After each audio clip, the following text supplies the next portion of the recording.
Alien warrior wants more than just his tea. She wants his heart to asterisk. The world had ended not with explosions or screams, but with silence. Cities crumbled into dust. Oceans swallowed the last monuments of civilization, and humanity faded like smoke in the wind. But in the heart of this desolate wasteland, something impossible remained alive. David Chun stood behind his makeshift tea stall, stirring a pot of steaming liquid over a solar-heated stone pit. His weathered hands moved with practiced grace, adding herbs he had carefully cultivated in hidden patches throughout the ruins. The stall itself was a marvel of survival engineering, built from salvaged metal sheets, broken satellite dishes, and hand-carved wood. A faded banner hung above, reading "Hope Brews Here." In peeling blue paint dot, the desert stretched endlessly around him, a canvas of cracked earth and twisted metal skeletons that once were skyscrapers. The air tasted of dust and forgotten dreams. But within a small radius of his stall, something different lingered. The warm, spiced aroma of his tea cut through the desolation like a beacon of comfort. David was not just a survivor. He was the last keeper of an ancient art, the final tea master of a dead world. His brew was more than just a drink. It was memory, hope, and healing, all blended into one perfect cup. Every leaf was chosen with purpose, every steeping time calculated to perfection. The secret was not in the recipe, but in the intention behind each pour dot as the twin suns climbed higher in the sky, casting harsh golden light across the wasteland. David sensed something different in the air. The wind carried a new vibration, a low hum that made his cups rattle against the counter. He looked up to see a sleek shadow cutting across the cloudless sky. The ship that descended was unlike anything in Earth's destroyed archives. It moved with fluid grace, its hull reflecting the sunlight like polished obsidian. As it landed with a soft hiss of steam, David simply poured a second cup of tea. He had learned long ago that the universe had a way of bringing exactly who needed. To find him, the ship's ramp lowered with mechanical precision, and silence followed. No weapons, no war cries, just the soft sound of footsteps on sand. She emerged like a vision from another world, and David's breath caught in his throat. Zara Vex was magnificent. Her skin had the deep blue hue of twilight, and her hair fell in silver waves past her shoulders. She wore form-fitting armor that seemed to shift and flow like liquid metal, adapting to her every movement. Around her neck hung a crystal that pulsed with soft light, and her eyes were the color of distant stars. She approached the stall with cautious steps, her warrior's training evident in every movement. Her hand rested near a weapon that hummed with energy, but her expression was one of curiosity rather than hostility. "I followed a scent," she said, her voice carrying the musical quality of wind chimes. The crystal at her throat glowed brighter, translating her words into David's language. "It called to me across the void." David smiled, sliding the steaming cup across the counter. Then it did its job. Tea has a way of finding those who need it most. Zara studied him with those star-bright eyes, then lifted the cup to her lips. The first sip hit her like a memory she had never lived. Warmth spread through her limbs, and for the first time in years, the constant tension in her shoulders began to ease. The flavor was complex beyond description, awakening senses she had forgotten she possessed. "This is not just a beverage," she whispered, her voice filled with wonder. "No," David replied, his eyes twinkling with ancient wisdom. "It's the only thing left that remembers how to heal." As Zara set down the empty cup, neither of them noticed the other ships beginning to descend from the sky. The last tea master of Earth had become something far more dangerous than a survivor. He had become hope itself, and hope, as every warrior knew, was the most powerful force in the universe. Zara remained at the stall as the desert sun reached its peak, her ship forgotten behind her like a distant dream. She had traveled across star systems, conquered worlds, and led armies to victory. But nothing had prepared her for the simple act of sitting across from David Chun, watching him work with quiet mastery. "Tell me about your people," David said, grinding fresh herbs with movements that seemed almost meditative. "What brought a warrior to my humble stall?" Zara's fingers traced the rim of her empty cup, her expression growing distant. "My people, the Cathari, are nomads of the void. We live for battle, for the glory of conquest. From birth, we are trained to fight, to win, to never show weakness." She paused, her star-bright eyes meeting his. "But victory grows hollow when—" "It's all you know." David nodded, understanding flooding his features. "Ah, the curse of the undefeated. When winning becomes routine, the soul starves." "Exactly," Zara said, surprise coloring her voice. "How do you understand? You're just a ... a tea maker?"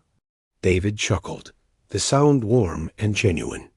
"I was a psychiatrist before the world ended. Spent my days helping people find peace in chaos. Now I do the same thing, just with different tools." The revelation shifted something between them. Zara leaned forward, her armor making soft clicking sounds as the plates adjusted. "You were a healer of minds?" "Still am," David replied, beginning to prepare another brew. "The world may have ended, but people still need healing. Hearts still need tending." As he worked, Zara found herself studying his hands. They were scarred from years of survival, but they moved with such gentleness, such care. Every action was deliberate, purposeful. She had seen generals plan battles with less precision than David used to measure tea leaves. "Why did you stay?" she asked suddenly. "When everything fell apart, why didn't you seek shelter with other survivors?" David's hands stilled for a moment. "Because someone had to keep the light burning. Tea is more than just a drink, Zara. It's ritual, it's meditation. It's the simple act of caring for another person's well-being. When everything else fails, when hope seems lost, sometimes a warm cup and a listening ear is all that stands between despair and dawn." Zara felt something crack inside her chest, a wall she had built long ago beginning to crumble. "In my culture, showing vulnerability is death. We are taught to hide our pain, to bear our burdens alone. And how's that working? Out for you?" David asked gently, sliding a fresh cup across the counter. Zara laughed, but it came out more like a sob. "It's not. I'm the greatest warrior my people have ever produced, and I'm dying inside. Every victory feels like defeat. Every conquest leaves me more empty than before." David reached across the counter and placed his hand over hers. His touch was warm, grounding, and for a moment, Zara felt truly seen. "Then maybe it's time to try a different kind of strength." "What do you mean?" "The strength to be vulnerable. The courage to admit you're hurt.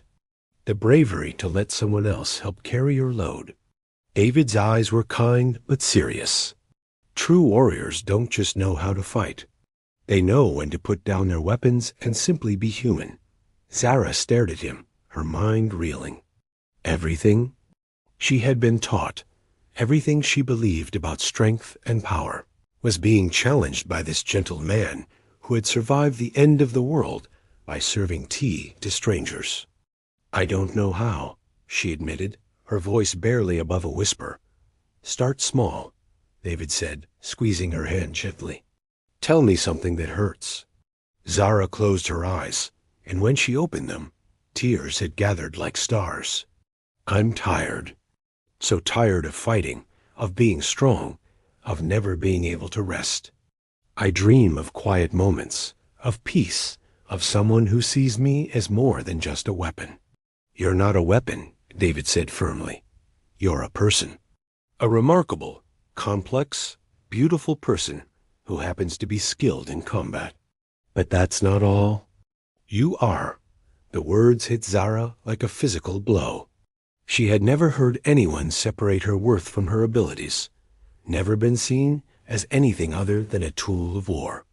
"I want to learn," she said suddenly. "Teach me to make tea. Teach me to find peace." David smiled, and it was like sunrise over the wasteland. Nothing would make me happier.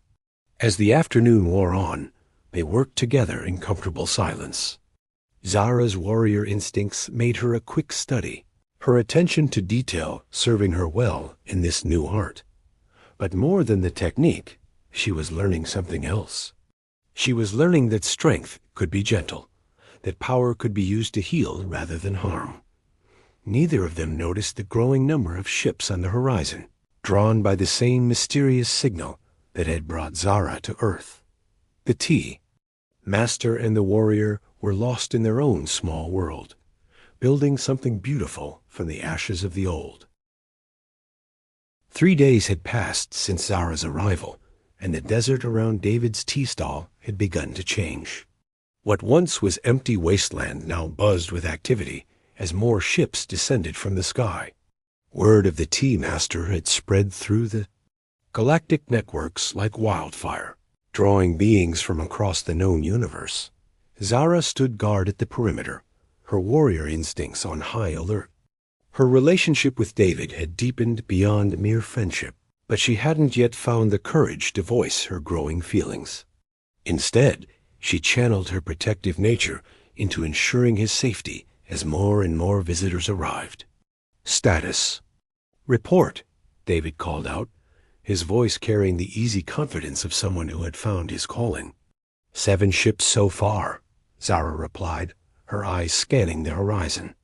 "Looks like we have visitors from the Andorian Republic, 2 Zephyrian vessels, and something I don't recognize." David nodded, continuing his work at the stall. He had expanded his operation, setting up additional brewing stations and enlisting the help of some early arrivals who had proven trustworthy.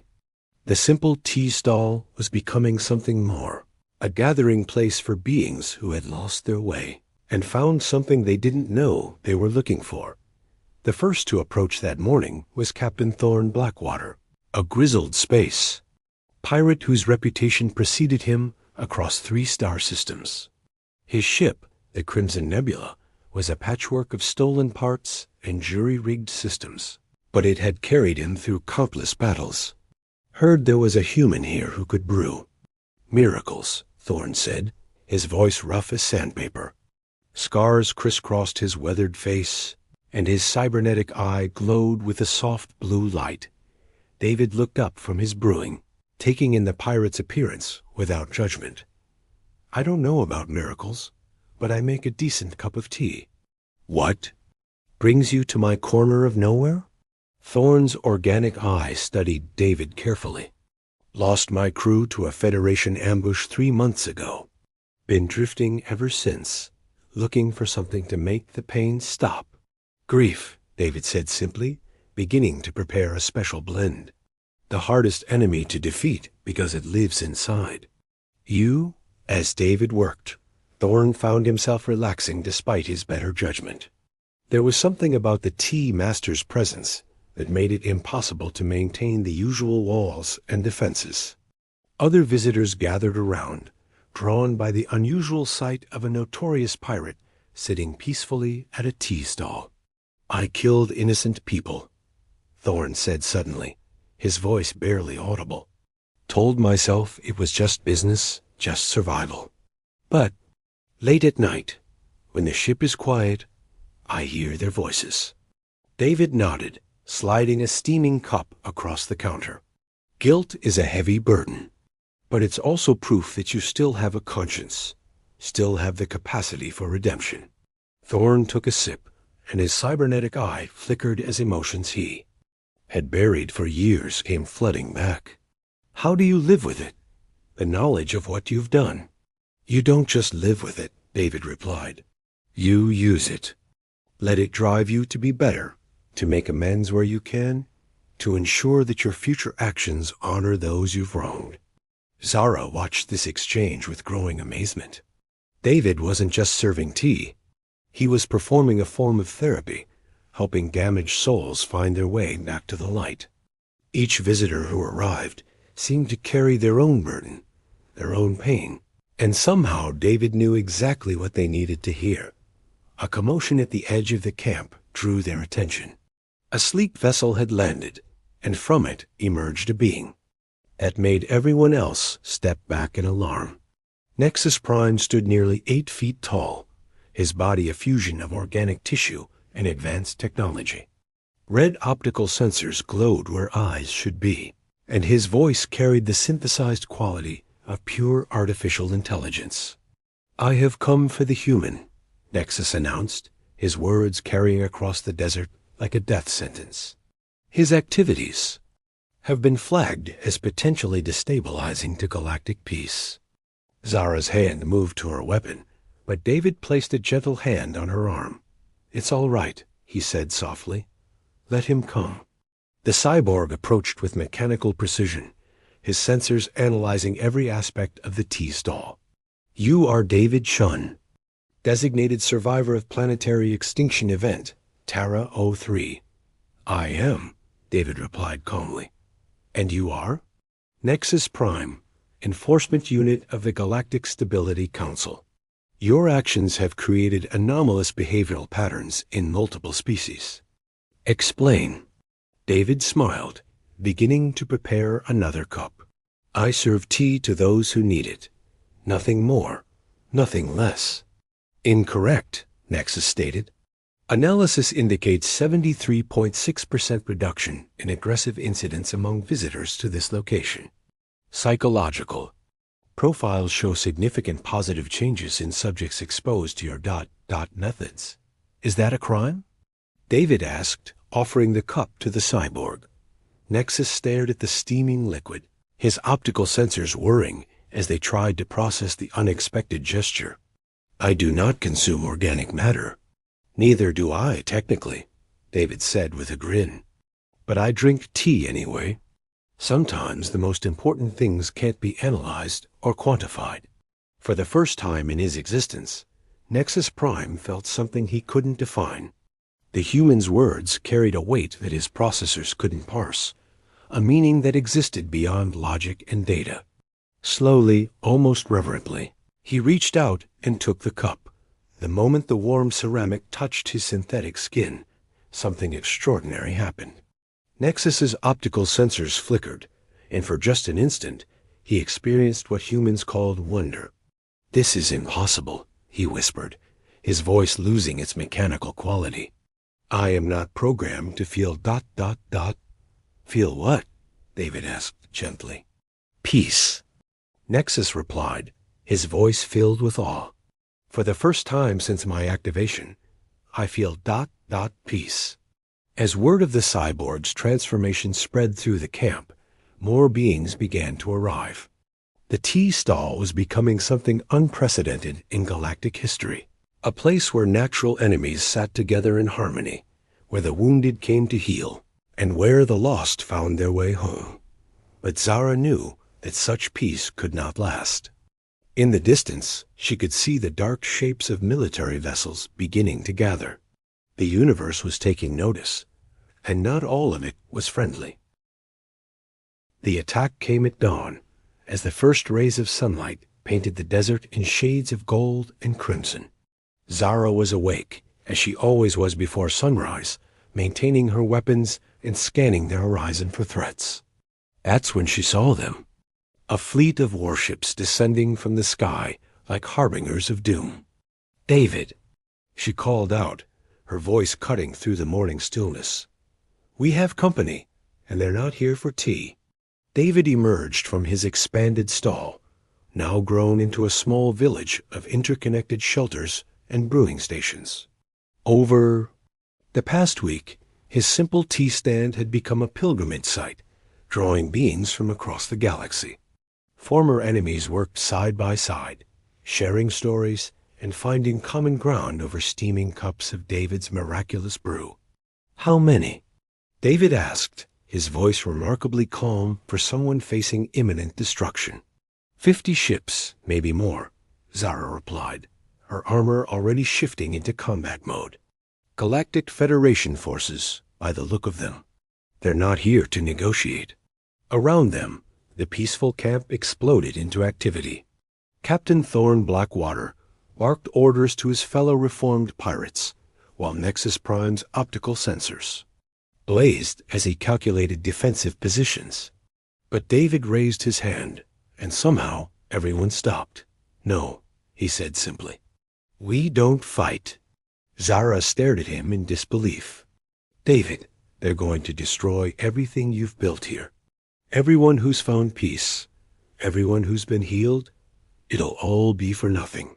David turned to face her, and in his eyes she saw not fear but an unshakable resolve.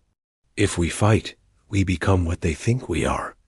We prove that peace is just the absence of war, not the presence of something better. Then what do we do?" Zara asked, her warrior's mind struggling to comprehend a solution that didn't involve combat.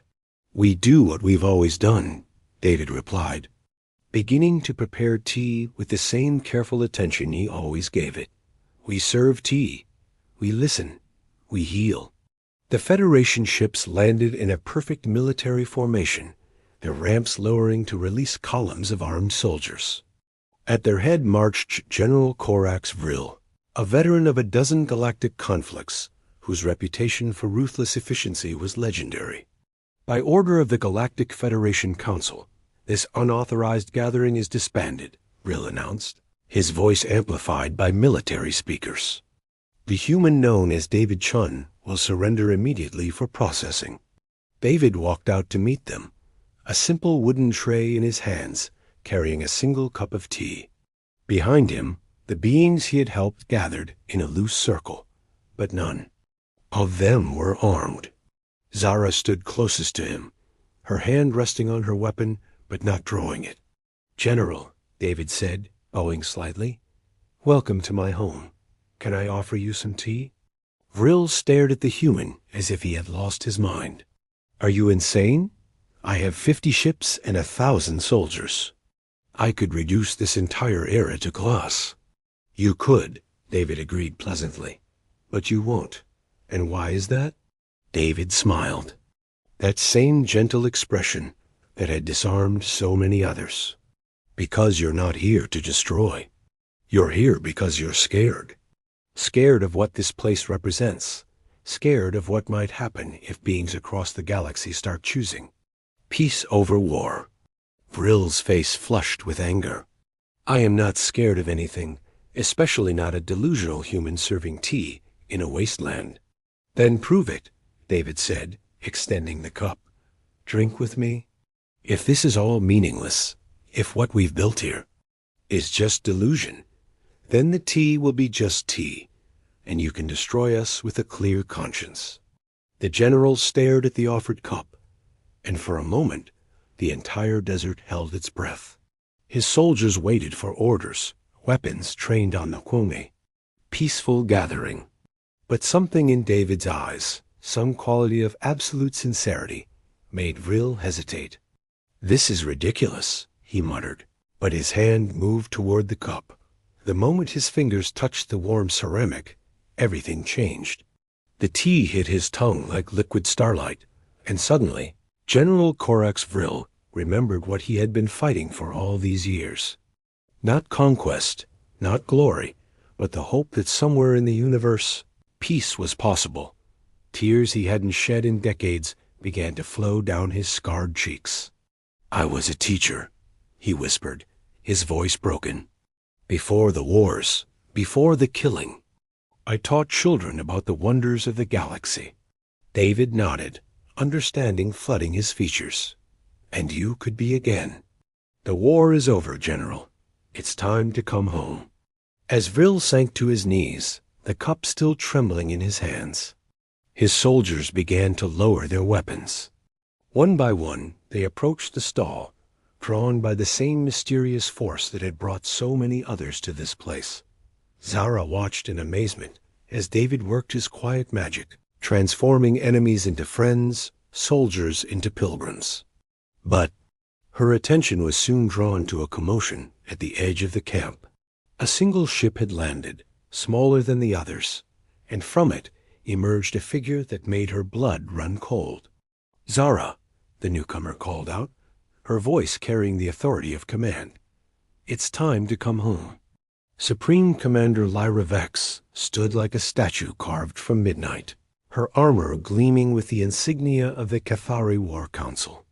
She was Zara's sister, her rival, and the only being in the universe who had ever defeated her in combat. "Sister," Zara replied, her hand moving instinctively to her weapon. "I should have known they'd send you." "The Council is concerned," Lyra said, her star-bright eyes never leaving Zara's face. "You've been missing for weeks. Some say you've gone native, forgotten your duty to our people." "I've found something better than duty," Zara replied, moving to stand beside David. "I've found purpose." Lyra's gaze shifted to David, and he felt the weight of her scrutiny like a physical force. "So this is the human who's bewitched my sister. You don't look like much." "I'm not," David agreed cheerfully. "I'm just a man who makes tea. But I've learned that sometimes the smallest things can create the biggest changes." "Pretty words," Lyra said, drawing her energy blade. "But words won't save you from what's coming." The blade hummed with lethal energy, its edge capable of cutting through starship armor. But David didn't flinch. Instead, he began to prepare another cup of tea, his movements calm and deliberate. "You're right," he said simply. "Words won't save me, but love might." He looked at Zara, and in that moment, she saw everything he felt, reflected in his eyes.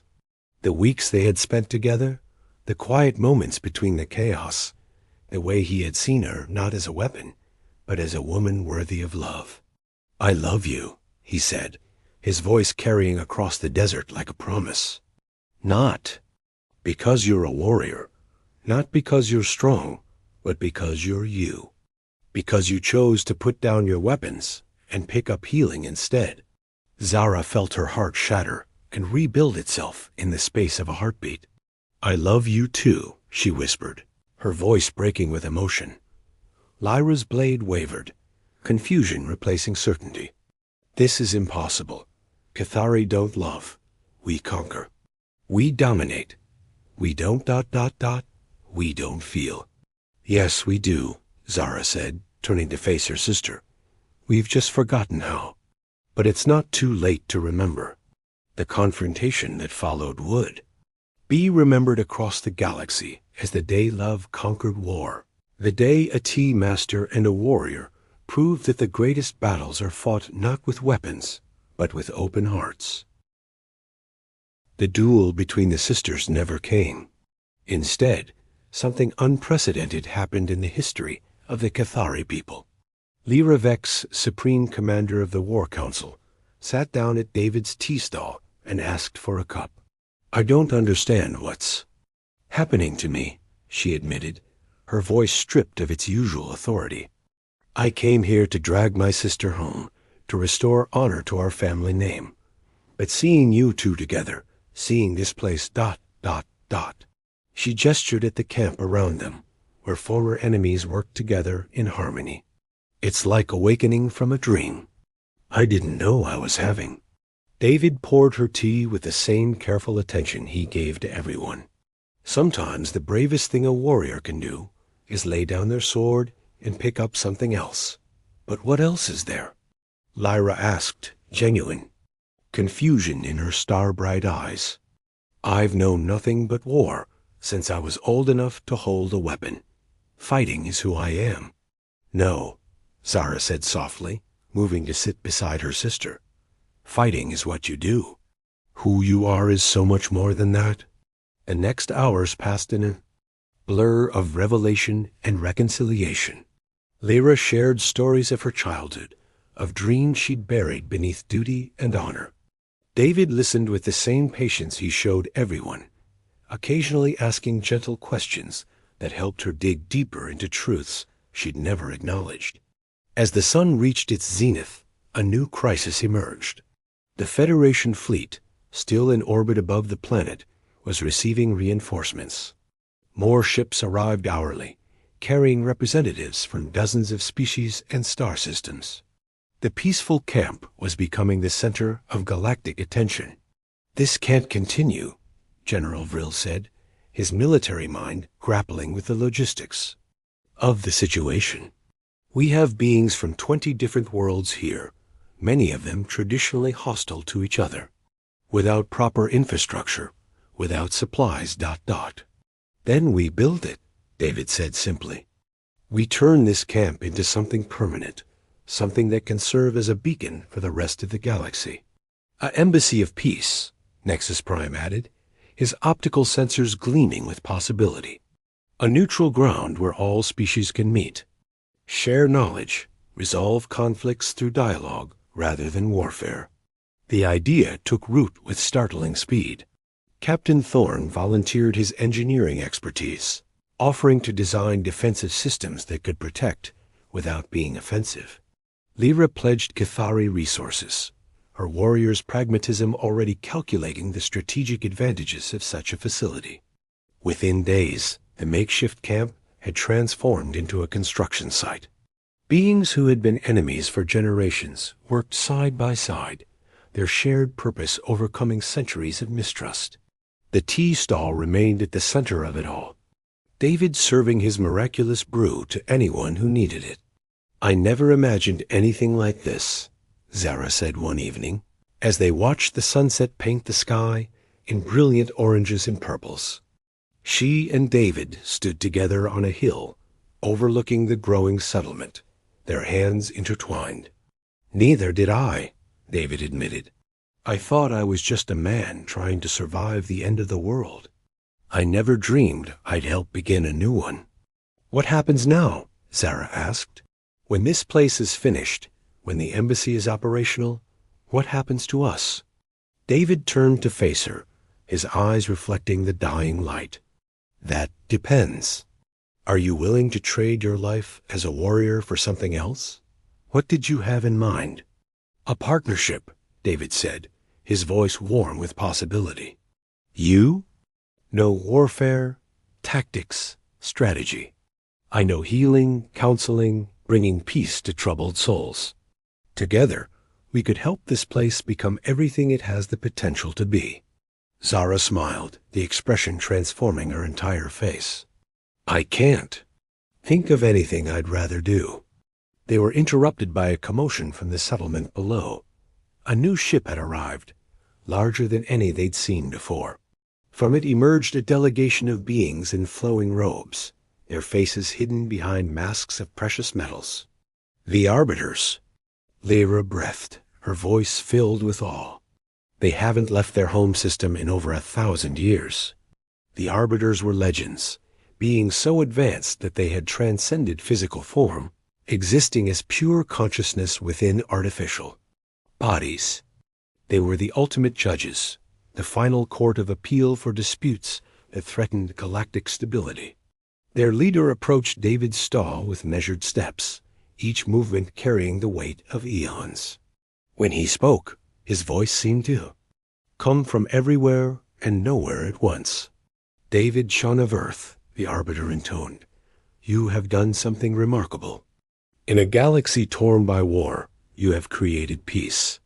In a universe driven by conflict, you have fostered understanding. The Arbiters recognize your achievement and offer our support." "I'm honored," David replied, bowing slightly. "But I didn't do this alone. Every being here contributed to what we've built." "Indeed," the Arbiter agreed, "which is why we propose to make this official. Let this place become the first galactic peace embassy, a neutral ground where all species can meet, trade, and resolve their differences without bloodshed." The announcement sent shockwaves through the galactic community. Within hours, delegations from major powers were announcing their intention to establish permanent missions at the embassy. The small tea stall that had started it all was becoming the center of a new era in galactic politics. Years passed. The embassy grew into a sprawling complex, with David's original tea stall preserved at its heart as a reminder of humble beginnings. Zara became the first director of conflict resolution, using her warrior skills to mediate disputes and prevent wars. David continued to serve tea, but now he also trained others in the art of healing through hospitality. Their love story became the stuff of legend, proof that even in the darkest times, connection and understanding could triumph over fear and hatred. Children across the galaxy learned about the Tea Master and the warrior who chose love over war, peace over conquest. On quiet evenings, when the embassy was still and the stars shone bright overhead, David and Zara would sit together at the original tea stall, sharing a cup of the brew that had started it all. They would talk about the day's successes and challenges, plan for the future, and marvel at the journey that had brought them together. "Do you ever regret it?" David asked one such evening. "Giving up your old life for all this?" Zara smiled, her eyes reflecting the starlight. "Never. I spent years conquering worlds, but I never conquered the emptiness inside me. You taught me that true strength isn't about defeating others.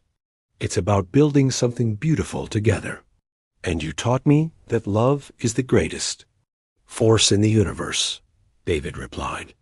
"Stronger than any weapon, more powerful than any army." As they sat together in comfortable silence, the aroma of tea drifting on the night breeze, they knew that their story was far from over. The galaxy was vast, filled with beings who still needed healing, worlds that still needed peace. And as long as there were hearts to be mended and souls to be soothed, the Tea Master and his warrior would be there, serving hope one cup at a time. The stars above seemed to shine a little brighter, as if the universe itself was smiling at the impossible love story that had changed the fate of countless worlds. In the end, the alien warrior had indeed wanted more than just tea. She had wanted a new beginning, a chance to be more than what she had been born to be. And in David Chun, the last Tea Master of Earth, she had found exactly that.